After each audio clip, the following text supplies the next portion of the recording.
नंदनकानन थाना अंतर्गत पदासाही ग्रामर बाबुली जेना घर लक्षाधिक टंकार सुना गहना चोरी अभियोग। घर छात उपरे असह तातीरु रक्षा पाइबापी घर समस्त सदस्य छात उपरे शोइथिबा बेले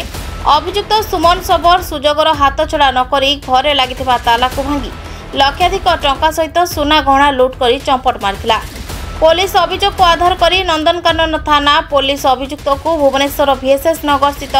त्रिनाथ बस्ती पुलिस अभियुक्त सुमन को गिरफ्त करछि।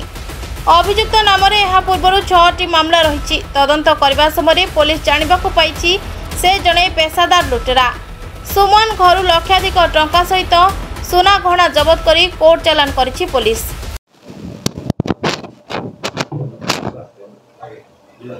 सर कौन सा धरा है की धरा है कि केन लुटुला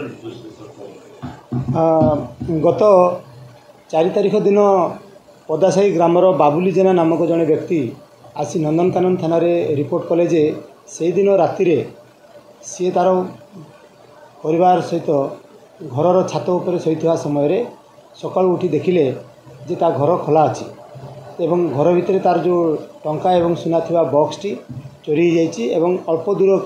रे गोटे पड़िया जमी पाखरे सेटा पड़िछि एवं सेथिरु टंका एवं सुना अलंकार सब चोरी जाइछि। टंका प्राय से 1,35,000 थिला एवं विभिन्न प्रकार सुनार आइटम सब थिला। एही संबंध रे नंदनकानन थाना रे गोटे केस रुजु करा गला जार नंबर होची 115/2024 अंडर सेक्शन 457/380/34 IPC। तदंत समय रे जना पड़ला जे से टाइप रो क्राइम बारंग अंचल रे भी हेची एवं गोविंदपुर अंचल पंढरपुर अंचल हेची एवं तदंत समय रे आमे विभिन्न प्रकार आस्पेक्ट देखि जानिया को पाइलु जे तारिणी बस्ती VSS नगर रो जणे समन एलियास सुमन सबर से केस रे संपृक्त अछंती एवं तांकु जेतेबेले एप्रिहेंड करा गला से समय रे जना पड़ला जे से चोरी करछंती। से एम हैला जे प्रत्येक दिन से कौन करती गोटे साइकेल रे घरू से बाहरती एवं विभिन्न जगह को से जाती प्रायतः से सहर उपकंठ अंचल को जाती एवं घर गुड़ा को रेकी करती जो घरटा को से टार्गेट करती से घर भीतर को से रात्रि जाकि ऑपरेशन करती। एमती सी प्राय 6टी केस रे संपृक्त अछंती एवं आमर जो पदासाही रे जो केस हेतिला से केस संबंधी आमे अक्यूज सुमन सबर ठारू गोल्ड नेकलेस गोटाए मेल रिंग 2टी फीमेल रिंग 3टी इयर रिंग 5टी नोज रिंग गोटे बेंगल 4 जोड़ा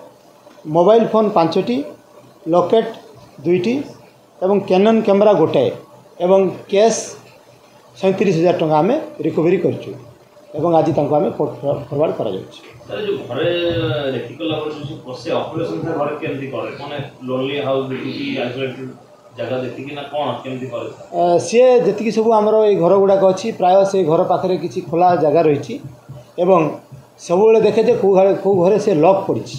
लॉक थिबा घरटा को से यूजुअली ऑपरेट करछि। लोको सर कोन मैसेज देबे लोको कोन मैसेज दबा पे चाहे जो माने घर लॉक करि जाउछि तो घर रहउछि लॉक करिकी यूजुअली जेतबेले जिबे साई पड़िसा रे टिके से माने इंटिमेट करंतु किंबा जदि आपण माने समस्ते घर बाहर को जाउचंती ताहले घर को टिके नजर रखिया पे का गुटे से माने कहिकी जान। कटक जिला बांकीरो मनोज पात्र रिपोर्ट संपर्क टीवी ओडिशा।